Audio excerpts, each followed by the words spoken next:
As Dan mentioned, I'm Othniel Denis, and I just want to thank Dan and Praz for allowing me to speak before the virtual chat today.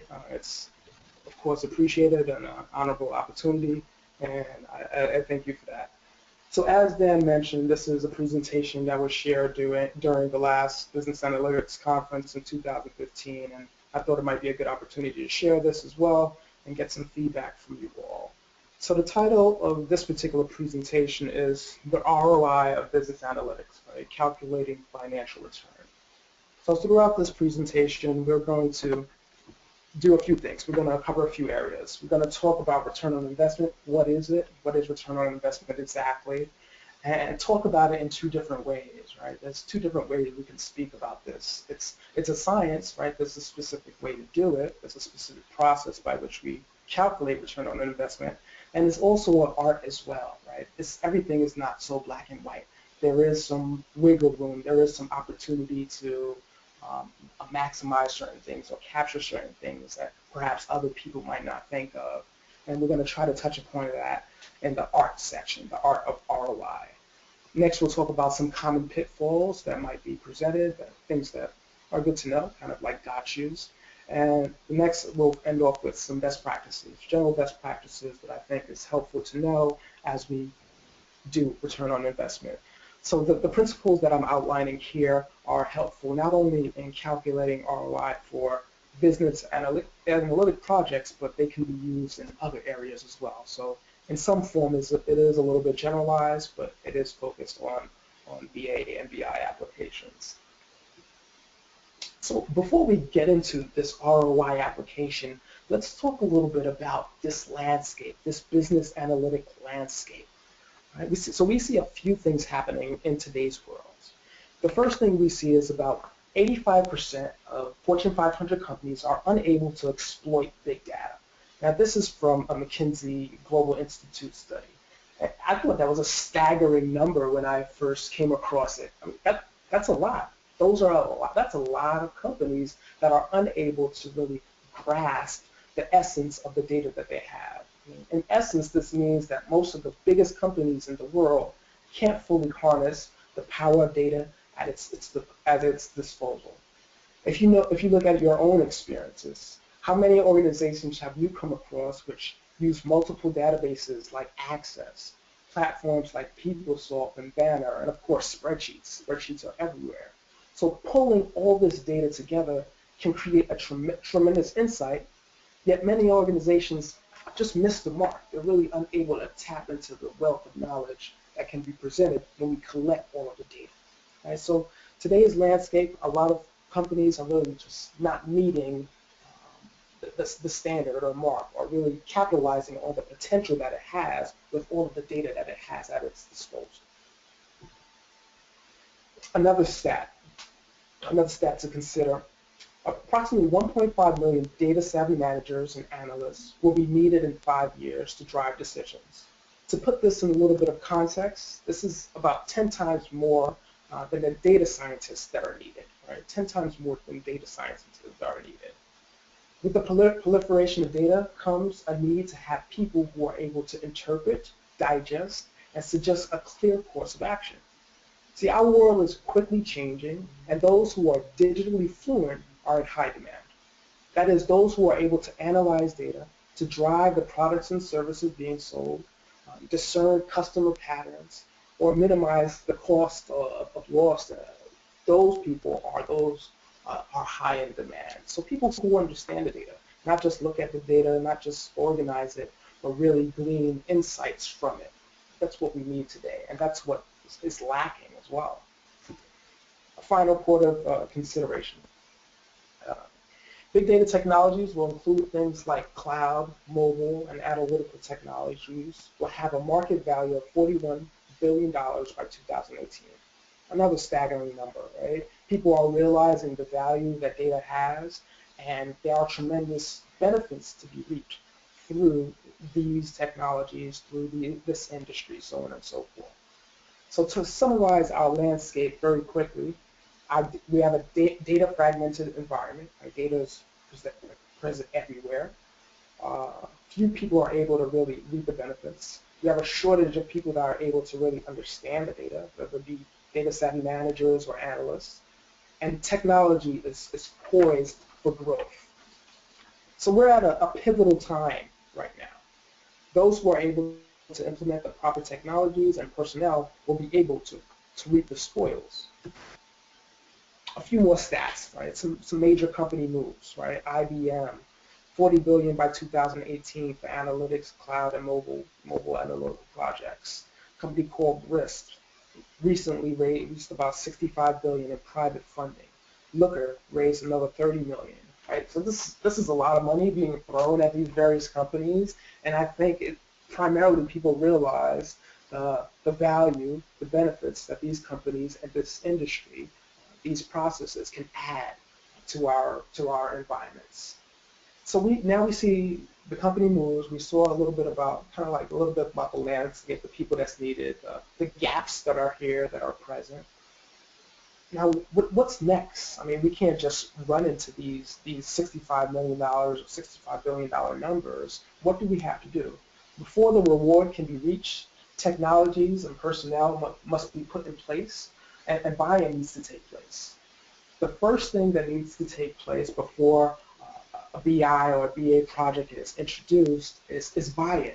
Right? We need buy-in from senior management, people in finance and IT and sales and various marketing areas. We need their buy-in before we just jump into the value that we can derive from these BA and BI projects.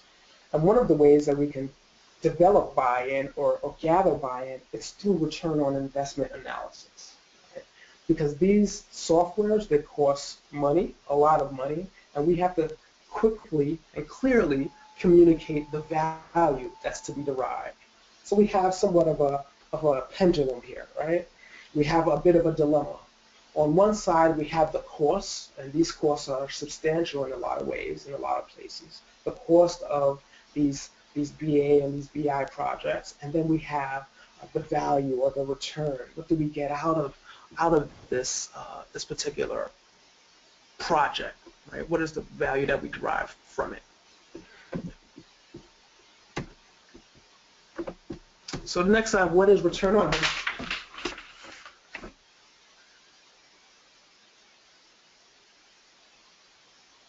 So the next slide, what is return on investment exactly? I like this statement by Warren Buffett. It says, price is what you pay, value is what you get.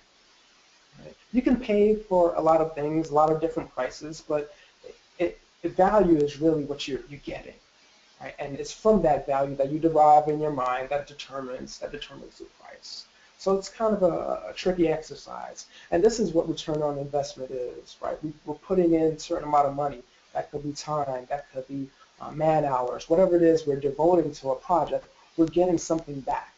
Right? We have to quantify what we're getting back. Right? Is this project worth it? It's just like when we put money in the bank. Right? We put money in the bank, we put money in Chase. We've put our money in Chase for a certain time period, so the cost is that we don't have the money, we're not using it, so that's kind of like the cost. And the value that we get back is more or less like interest. For foregoing the use of that money, for foregoing the holding of that money, we get interest associated with it. And that's essentially what return on investment is, or return on investment tends to kind of measure. So let's talk a little bit about the science, right? The science. Remember, we're breaking this up into two sections. Talk a little bit about the science of ROI calculations, and then talk a little bit about the art of ROI calculations. So first we have the science. So return on investment kind of falls into two areas, right? The investment is the devotion of resources to a project, and the expectation for return, more in return, and not just the same. I don't want to put $1 million in the bank and 10 years from now it's still $1 million. That doesn't make sense. Actually, I lost money in the function of doing that because each year the price of things go up and that $1 million is not worth the same. Then we have return, the benefits realized from this investment. So here we have somewhat of a graphic, and I think this kind of portrays in a more deeper sense what ROI is. Return on investment can be also described as a point in time. This is a measurement of a point in time, at what point we can get our money back and receive rewards. So this particular slide, we have two sections here, right? In this latter left section, that's blue, we have expenses. Well, let me take a step back for a second, right?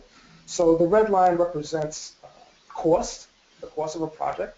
The blue line that's slanting upwards and kind of goes above that orange line represents our return, or the money that's generated from this investment. Our accesses are the money, dollars, right, dollars and cents, and towards the bottom we have time. So over the course of time, or at the beginning of a project, at the beginning of time, our investment is higher, right? We devote more money, more time, more effort, more manpower into a project, and we don't really see that much in return right away. It takes time.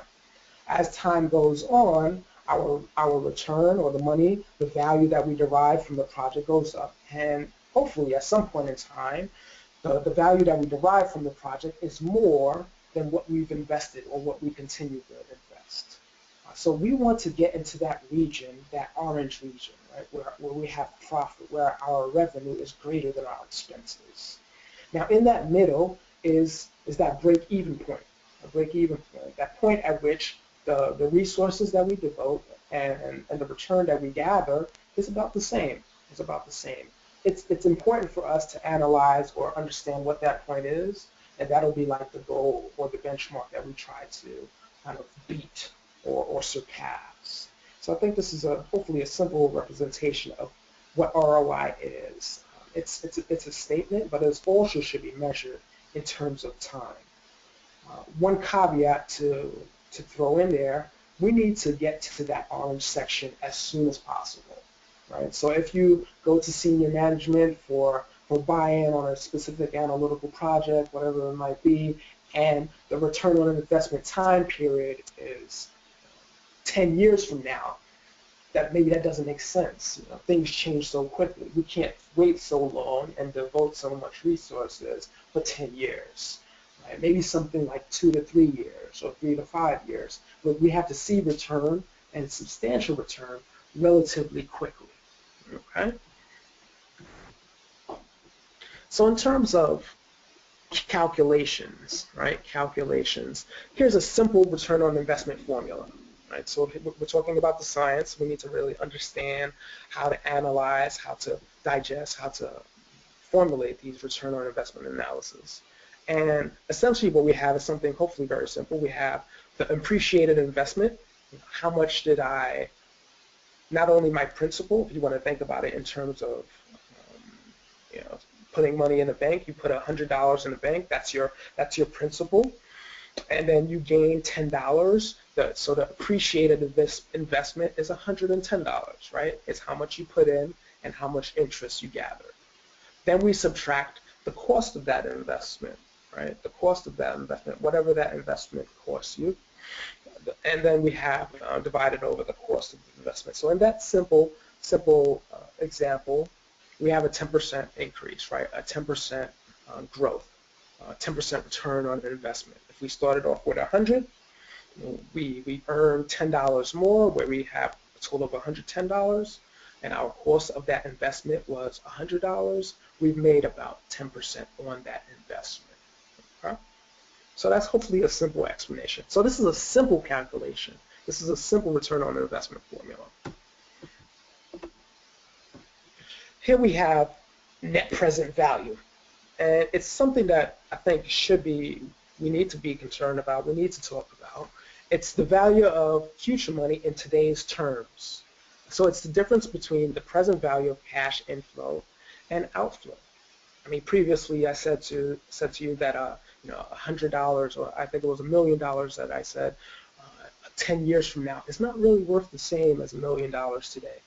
Right? I think we've all heard stories where, I think my father says it every once in a while, how much, like a stick of gum used to cost, or how much was it to ride the subway, and how things have quickly changed. The value of money is much different. So this is the one missing component from the analysis that we looked at before. The missing component is a link and accounts for time and value of money. So $100 today has far more value than $100 tomorrow, 2 years from now, or what have you. So we need to really take this into account when we're doing return on investment analysis. So here is another formula. So I took that simplified formula of return on investment that I think perhaps most people are aware of, and I added this caveat, this little component of the net present value. So I want to put everything in today's terms. So my appreciated investment, I put it in today's terms, in today's value. My cost of investment, I bring that down to today's value. So this is really how we should be looking at return on investment analysis. So here's a little bit more about the nuts and bolts of the NPV, or the net present value. And this is a function that's available in Excel. If you just go to that function button and then type in NPV, you'll see these things, and it'll perhaps give a more thorough explanation. But this is something very brief for this presentation today. So first we have in this NPV formula the discount rate, right? The cost of capital. So this is the price to be paid for perhaps a project. So if I need to fund a project that costs $1 million and I need to go out to market, I need to incur debt for this, I'm charged some sort of a rate, an interest rate on that debt. That's my discount rate, and that's the cost. That's more or less the cost of capital that I need to circumvent. Next, we have the values, right? The inflow and the outflow. This is money coming in, money being devoted to a project, and money being gathered from a project. Money that I have been able to produce, or to the value that I get. Long story short, the value that I get from this investment. So the cost of capital. The cost of capital is the price paid to borrow capital to start a project. Many people use something called a weighted average cost of capital. So if I go to multiple sources to get that $1 million that I talked about a little while ago, so I don't only go to Chase, I go to HSBC, I may go to some venture capitalists, I may go to different places to get that $1 million. I might not always find it in one place. Each of those places, each of those areas will charge a different interest rate, so to speak, and I need to average that out, and not just have a regular average, but a weighted average based on how much I borrowed from each of these sources and the different rates that they charged. That's where I come up with this weighted average cost of capital. It's also used as a preliminary measure of project feasibility.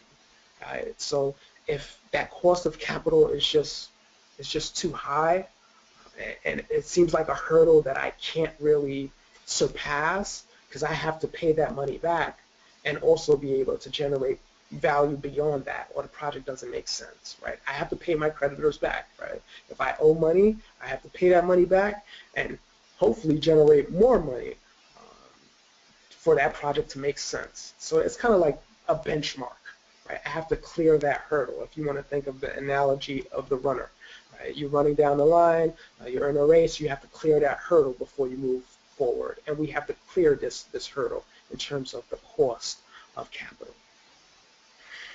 So here's a basic return on investment analysis that probably has already been completed. So here's a few things that we see. So this is broken out into various years from the beginning, the start of this project, year 0, all the way to year 3. We have our source of funds. This is the money that's being devoted to a project. So year 0, at the beginning of the project, I devote $700,000, right? It's day 1 off the bat to this project. In year 0, year 1, I devote another $1 million. In total, it's 1.7, right? Perhaps from various sources. Now the net benefit realized, the money that I was able to generate in each of those years are broken out as well, right? $500,000 in year 1, $700,000 in year 2, and $1 million in year 3. So in total, I've invested $1.7 million, and I got $2.2 million. right? So the net is about $500,000 from this project over 3 years. And we need to ask ourselves, we always need to ask ourselves, does this make sense? Is this all worth it? All of the time and effort, this $500,000 in terms of the net benefit after 3 years. Right? So that's what senior management is looking at, right? Does that make sense? Is that worth my time? Is that worth our time? This is a number that they always look at. So this is that simple representation that I looked at the beginning, right? This is a basic example. So now we added that cost of capital, right? We went out to market to borrow that money. All right, so here we see the numbers are slightly changing, right? Year 0 is still at $700,000, but year 1, that $1 million, once I add in or factor in this 3% cost of capital, it's not really $1 million anymore. It's more like $970,000. So, and then we look at the total. It's not 1.7, it's 1.6, right? In terms of the source of funds. Now my net benefit realized in my previous example, it was about 2.2. Now it dropped down to about 2 million. Because remember what net present value is doing is putting everything in today's terms. So that value that I'm deriving in the future, yes, that's worth money. Yes, that's worth something, but not as much as getting the money up front today.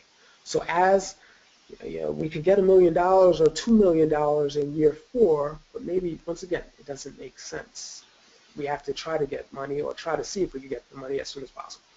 So the net benefit flow is reduced from 500,000 to 389. That's at the end of the day. So that simple example is a little misleading, right? Is it as good as what we see? All right, it is as good once we factor in this 3%. The next example we have here is using the same example but 10%, right? Instead of a 3% cost of capital, we use a 10% cost of capital. And we see how quickly that net benefit flow drops down, right? First it was $500,000, then it dropped down to, what was that number, 389, then it dropped down to 175. So this cost of capital is an important number and needs to be factored in when we're doing any type of return on investment analysis. So that's, if you take nothing away from this presentation, I hope you take that away, that this is something that should be accounted for when we're doing a return on investment analysis. So when we talk about ROI calculations, it's somewhat of a life cycle, right? We do different things at different stages. First we have the investment. We have to gather some sort of investment budget. How much do we plan or have an idea of spending on this particular software? How many labor hours? We always have to include fringe costs. What other resources, what overhead costs should we be included in this budget? Right? We need to get a clear picture of how much this project is going to cost. Okay? That's going to drive what we do subsequently. Next, we have the return estimate, right? We have to decide and measure success up front. What does success look like? At what point will we say that we shouldn't or we should entertain this project or not? We need to know these things up front as we do prepare and fulfill this project. So first we have the investment budget and we have some sort of return estimate. Now let's say the project is adopted and we move forward. Next we have kind of like a mid-project check. So it's not about just doing this return on investment analysis and moving forward and never looking at it again. We always have to, or always should, revisit that analysis, update it, because costs change. That investment budget that we started off with at the beginning, it's always more, right? There's delays and things to that effect. There's always things that change. So we need to make sure that we are on track. Are we still on track to get our return, the return that we promised senior management, so on and so forth. So we have a mid-project check. We update the investment, we update the return, and we compare it to preliminary estimates. Now, post-project, at the end of the day, the project is complete, all is said and done, all costs are all in, and we see perhaps a year or two out after the project has been adopted what the return on investment is. We have to compare it, right? We compare it to our original investment, we compare it to our revised ROI analysis and see where there are gaps. So we compare the preliminary and the mid-estimates. This is important, I mean, not only for this current project, but for future projects. As we look forward and entertain future projects, the information or the knowledge or the best practices that we've gathered from this current project can be used going forward, right? You realized, or I realized, you know what, I misjudged or I underestimated on the labor hours. Next time I do this, I need to consider this as well as this. So it's a learning process. As you go forward, you get better and better. Now the budget, let's talk about budget development approaches. And this all is related to ROI calculations. First we have a top-down and then we have a bottom-up approach. Now the top-down, we estimate total costs and then we break it down. We break down that total cost into sub-levels. The way that we might get that total cost is based on other projects. Maybe we might talk to other people who are doing similar projects and see how much it costs them, and using that as a benchmark to develop our budget that we might drive these ROI calculations. So we get a total cost, we break it down into the sub-levels. We benchmark it against similar internal projects. We might also do some research on industry norms. Maybe certain trade associations, business libraries have a tremendous amount of information, and just really tapping our networks, other people who are doing similar projects that we may know or could be introduced to. So that's kind of like a quick and dirty way. The next way is a bottom-up approach. And I favor this approach at times, where we start at the lowest detailed level and build it up. You know, how many people do I need? How much would I pay them? How much software, how much infrastructure is devoted to this? I go through all of those details and build it up and say, you know what, based on this analysis, this is how much I see that will be devoted, that we can function as some sort of budget or investment amount. So examples include number of people and salary, etc. So the art, right? So we've gone through, I hope, a thorough explanation or somewhat of a thorough explanation in terms of ROI and looking at it from different ways in terms of the science. Some of it might be a little bit basic, but like I said, if nothing else, I think one of the important pieces from the science section of this presentation is that NPV, or that net present value. Always remember to put everything in today's terms. So that benefit that you say you will derive from that project, in the future, you need to downgrade that. You need to reduce that so that it represents today's terms. And we do that through that cost of capital percentage measure. So let's talk a little bit about the art. So here we have a company called Smarter Analytics, and there's a video here, but the sound won't come over, so I will supply the links that you can review this later. But a company called Smarter Analytics, well, this presentation is titled Smarter Analytics, and it's related to the University of California and initiatives that they've put forward in order to minimize costs. So this was a tremendous initiative that involved, once again, a lot of capital. It was very capital intensive. And they wanted to, at the end of the day, they surmised the value that they received from this project. And there were a few key things that they mentioned. So they mentioned that they had budget constraints, and everyone does, right? Everyone has budget constraints. They can't just keep on throwing money at problems. Value has to be derived, and they have to articulate that value. So they had no time to look at every area. One of their main points of concern was reducing costs related to insurance claims and things and just the infrastructure in the whole environment. They wanted things to happen more quickly, and they implemented this analytical tool to help them do that. And so they had limited amount of resources. They had to be very specific.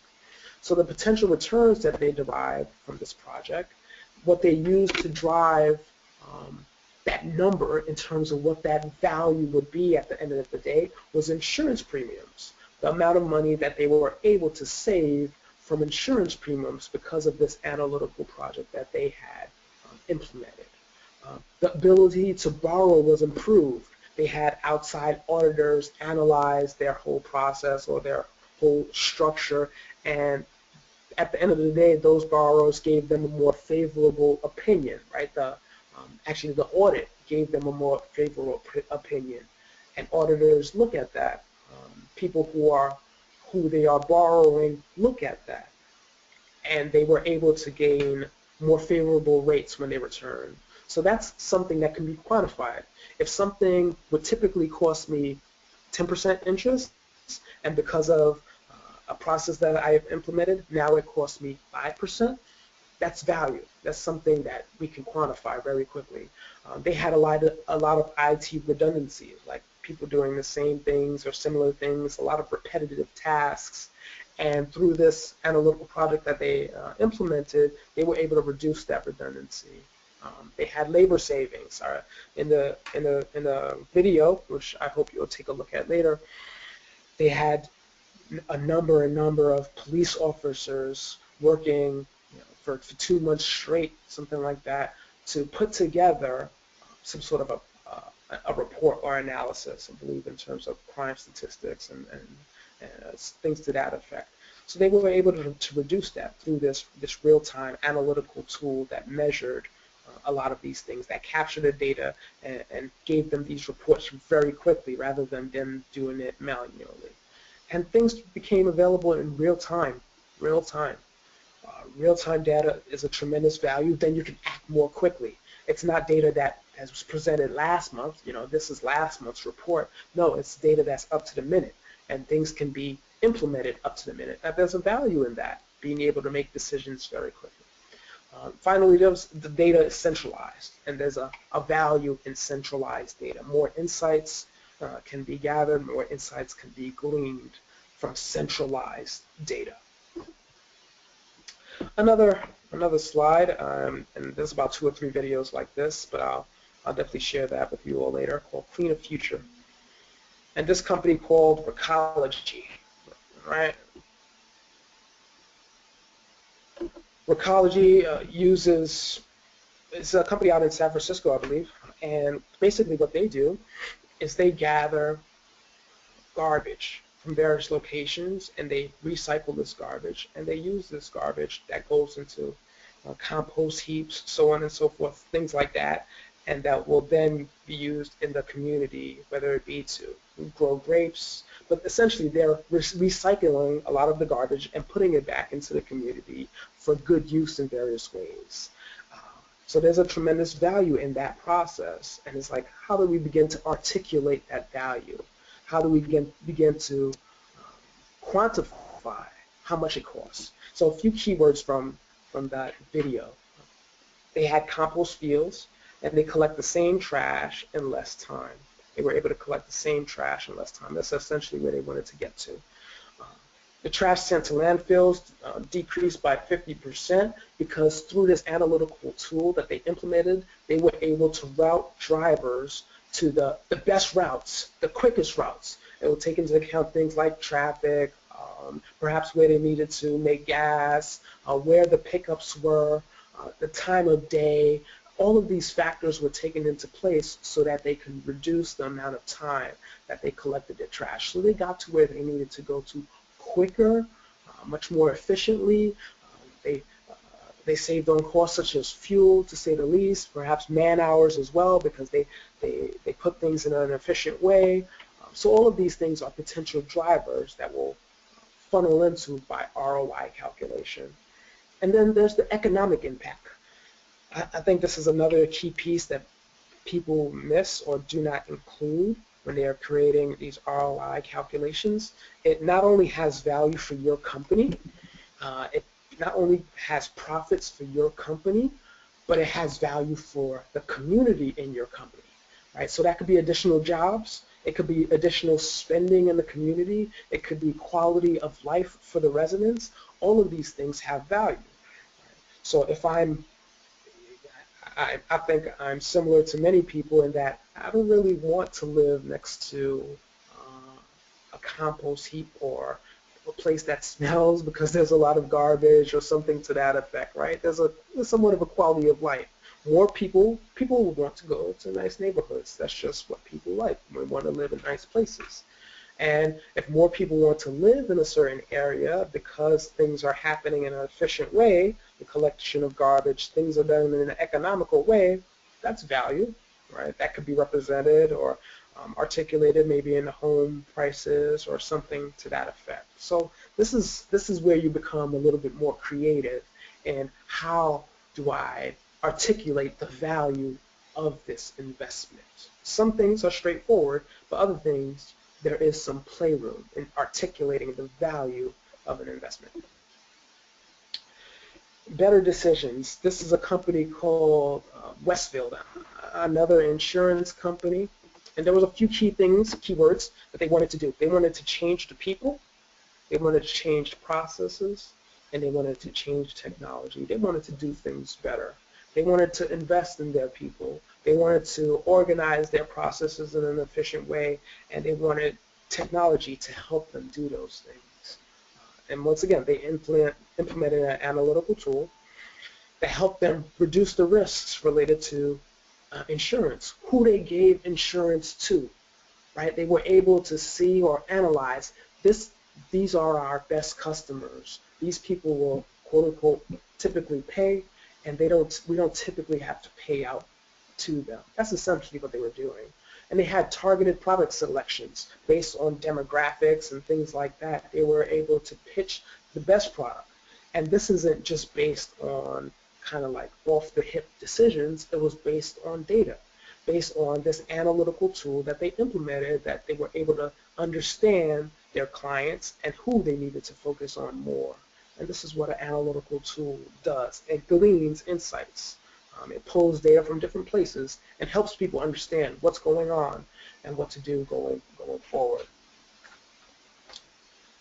They also implemented training sessions, right? Training sessions for their employees. They had classrooms as well as distance training, so they invested in their people that they might learn how to use the tool, might learn how to glean more insights. And there's a value in that. If your people are better trained, perhaps they stay longer, right? There's a retention component there.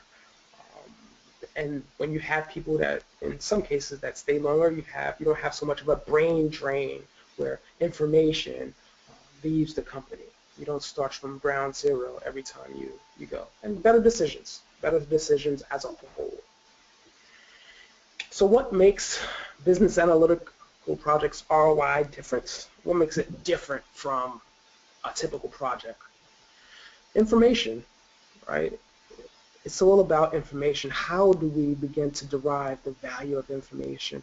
And we live in a knowledge economy here in the United States, and I think across the world as a whole. Everything is changing, or more so focused, or moving toward a knowledge economy, and there's value in knowledge. There's value in knowing that my best customer is in this age group, or lives in this area, and likes this particular product. There's value in knowing that. Once I know that, I can do my selling better, right? So the main differentiation between other analytical projects and a business analytical project is information.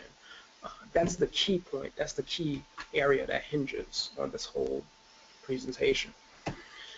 So there are a few different ROI types, right? ROI by information types. So there's prescriptive,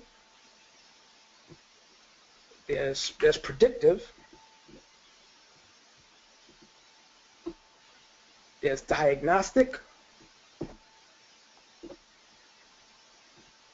and finally there's descriptive. So let's start at the lowest level. So descriptive really just says this is what's going on. All right, this is a type of BA project that just tells you what is going on at the present time. Diagnostic has a little bit of another layer to it. It diagnoses like problems, right? These are some points that you need to kind of be concerned about. You need to look at these areas. So if you think about maybe like an Excel spreadsheet and you add on something like conditional formatting, it brings to your attention certain things based on some predetermined metric or notions that, okay, you know what, this is what you wanted to highlight, anything above 10%, right? It kind of brings that to your attention. That's similar to a diagnostic approach, right? This is what's going on. Predictive, okay, this is what's going to happen. Based on the data that we have, this is what's going to happen. This is what we will derive, what will happen as a result of the data, the patterns in the past, what will happen in the future. So this is highly trenched, deeply involved in terms of what happened in the past. Okay. Now, and then there's prescriptive. It's saying, okay, in light of all of this data, in light of all of this analysis, in light of these forecasts, so on and so forth, this is what we should do. This is where we should go. So there's more value in this prescriptive than the ones below, right? Because it helps me do more. I don't have to think about too much. The software is analyzing it, is pinpointing the problems, it's telling me this is what's going to happen, and it's telling me what I should do. So there's more value to be derived from that top section. And then we have kind of like a downward trend as we move below. So as we think about these different analytical projects, these different BA tools, BI tools, we need to keep something like this in mind in terms of the ROI is typically higher on the prescriptive. Very quickly on the economic impact. The economic impact. So this, I'm not going to go into this too long. I do want to leave a few minutes open for questions. But this is an idea, and I hope you look at this when you get the PDF and PowerPoint slides in terms of generally how we might build out an economic impact. We take into account a few things, how much money is being contributed to building of infrastructure. Maybe there's a building involved in this, in part of this whole project in some way, shape, or form, or something that's of substantial value. Maybe there's jobs created, and this is one way to derive economic impact. So I'll just leave it at this for now. There are some notes at the bottom, but I'm always available for questions. If anybody wanted to kind of learn a little bit more about this economic impact, we can definitely talk about that. A few in this art section, right? These are some things that people, I think, are not always thinking about. In terms of brand awareness, this is something that could be included in our ROI calculation. Right? If as a result of this analytical project, there's more brand awareness, right? There's more occurrences in traditional media, perhaps more people are talking about this company and their innovative style, whatever it might be. That's something that has value and that can be included in terms of dollars and cents in a project, in an analytical project, or ROI calculation. So we can measure web and social media outcomes. Perhaps more people are coming to your website, or there's a better conversion rate into sales. All of these things add value and can be included in an ROI calculation. And it's all about if you have the data to support it. So here's a general idea, a very quick representation of how we might do something in terms of brand awareness. If I'm in the media, if this company is in the media 10 times, and the value from that media occurrence is $1,000, and perhaps you can derive something like that in terms of how much does it typically cost to pay for ad space in that media outlet, like a Wall Street Journal or what have you. And you can say this is a general estimate on the value of that additional brand awareness. So this is hopefully something very simple. So 10 occurrences, the value of that media occurrence is $1,000, so we have $10,000. So hopefully something very, very simple. So a quick summary of the art of ROI calculations. Keep in mind economic impact. Don't only think about the internal considerations or the internal benefit, but think about how it benefits the community. That's something that should be shared. It may play into the decision for senior executives to entertain an analytical project or not, but it's something that should be entertained at least, or presented, I should say. New products, think about new products that can be offered or will be offered as a result of this analytical project, or maybe as a process, a patented process that can be licensed to others, that value can be derived from. The doors are open, so to speak. Improve customer satisfaction. If more people are engaged, that's something that we can include in our ROI calculations. Improve finances. Right? Upgraded bond rating, additional employee benefits. These are all things that should be included in the art. Better decisions, and I think that's a key consideration. if nothing else, as a result of this ROI project, there are better decisions being made. And that will become apparent in the bottom line of the company. If they were able to only generate $1 million or so in profits for the last whatever 5-6 years, that's just their norm, their benchmark. And then after implementing this tool, it jumps to 2 million. Right? Those are a result of better decisions, we can say, and that's in a vacuum, all things being equal. So those are a few things in terms of summary. Now, ideas. I think a lot of the art is represented can be pulled back from the ideas that we generate for these ROI calculations. And how can we generate ideas in terms of benefits of these business analytical tools? We could do a search for similar internal projects, hold brainstorming sessions with internal community, people who are in a community and from a wide area of backgrounds, so you get the most diverse thoughts and ideas in terms of what could we include, and pinpoint the appealing, perhaps the appealing nature of this particular business analytical project. What's different about it? That may be a starting point for idea generation in terms of the value that could be derived from an analytical project. A few best practices very quickly. Always include fringe and overhead costs. Always overestimate labor in your investment because there's always something that's delayed. There's always more man hours that's needed. It always helps to overestimate your labor hours and your investment compared to similar projects over a similar period of time. Track periodically and get to the initial investment. So in that life cycle, I presented somewhat of a life cycle. You should always look back to that initial investment or that initial ROI calculation, see if you are on track, if you're deviating much from the norm.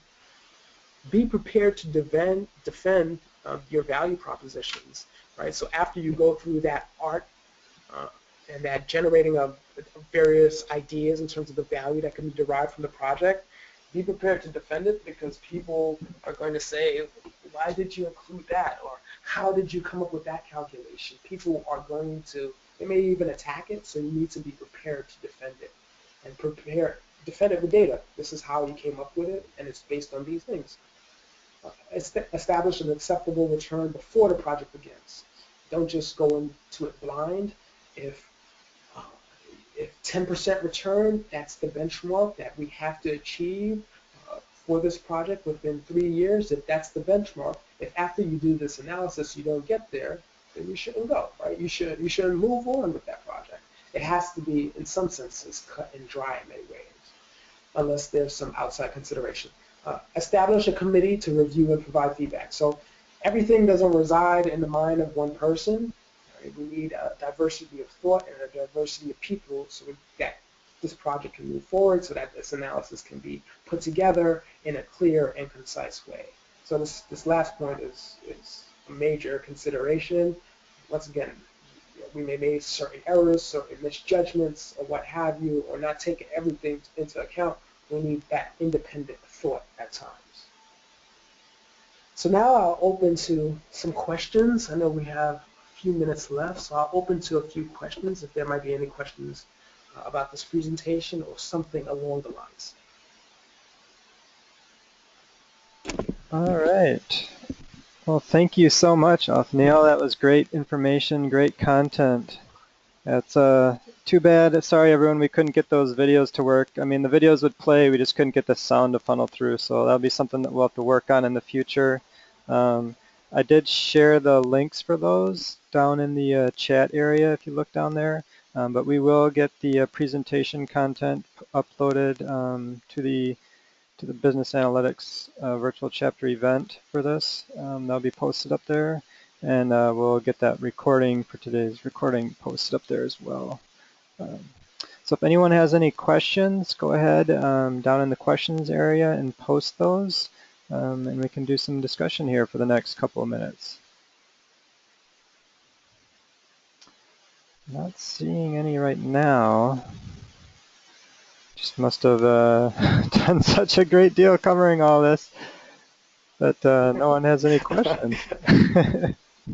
Or you left them speechless. Well, Yeah, I hope that's speechless in a good way, but we can always, hopefully, I don't know what kind of mechanism we have afterwards, but we can always continue the conversation online, so to speak, and hopefully people find value in the little that was shared today. For sure, definitely. We do have a LinkedIn group, so if people do want to start discussions there in regards to these presentations, that would be outstanding. I would love to see that. Um, or Othniel, do you have a blog post by chance? I'm not sure if you shared that information. I don't recall seeing anything. Maybe I missed it. No, I don't have a blog post at this time, but I do have white papers that I might share on my website, excellentones.com. And I'll just throw that into the chat box. Sure. But usually, if I share anything in terms of ideas or approaches, I share it through that website. Okay. And I do blog posts sometimes. I usually share it through that website. Okay. We have one feedback.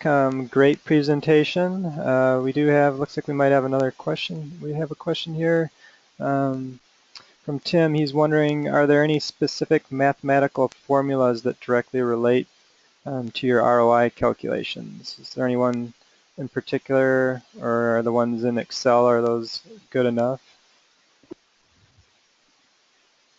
Uh, Well, I think the formula that I had shared at the top, and it's fairly basic in terms of that appreciated investment minus the cost of the investment divided by the cost of the investment. It's very basic, but I think that added component is that NPV, that net present value, and that's what's in Excel. Excel will do all that behind the scenes work for you. So I think that's the main one. There's another function, the internal rate of return. I find not as much value in that, but I think the NPV, that's the one that I would recommend. Okay, great. Good to know. Tim says thank you. And the post, if you don't see it, the link that was shared was the website is excellent, just like the word excellent, and then ones.com. So it's ONES.com. All right. Well, we'll give just a few seconds here to see if we have any other questions. Otherwise, do you have any parting words of wisdom before you sign off here? You go back to your normal day.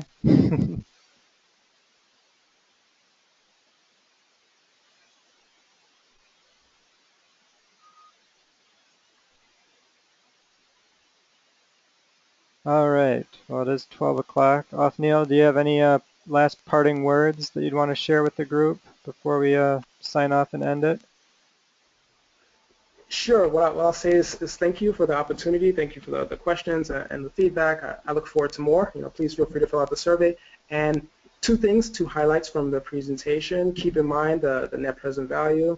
Keep that into consideration and be creative in terms of what you might include in your ROI analysis. It doesn't always have to be cut and dry. There is some latitude. So I think those are the two key considerations, key takeaways.